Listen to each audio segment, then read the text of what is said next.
Did you sprain your ankle or tear your muscle? Symptoms like swelling, pain, and inability to walk occur. The first question is, what should you do to recover fast? The answer can be price or police therapy. But which one is better? The correct answer is both are equally good.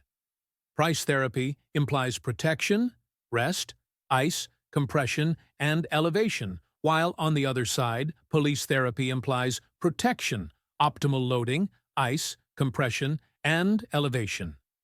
First, to clarify what this stance is for, protection is for protecting your injury part from further damage.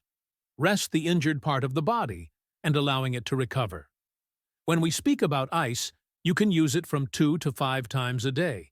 Every 3 hours, depending on the possibilities, time of ice application is 10 to 15 minutes.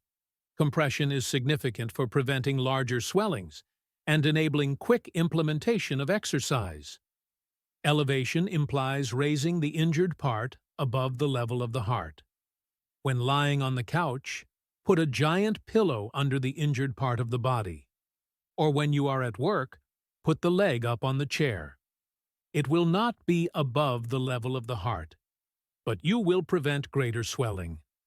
Optimal loading considers starting to move your injured part without loading, only through a full range of motion, then gradually increasing with body weight, and finally start to using load when the body allows you.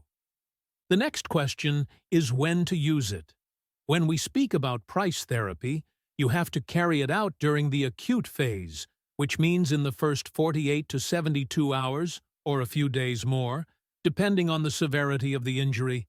And that first part is the so-called degenerative phase, while police therapy is in a subacute phase when the symptoms like inflammation, swelling, and pain decrease, and it's the right time to start using the injured part of the body.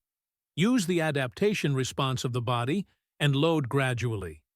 In a practical sense, it means if an injury happens on Monday, for the first 2 to 3 days, you have to carry out price therapy.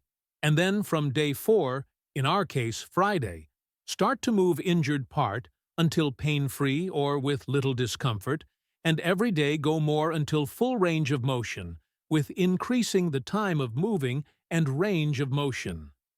After that, loading is next step. You should do it gradually to how much the body allows you without pain. Take the most from injury and stay healthy with Anatomy Lovers channel.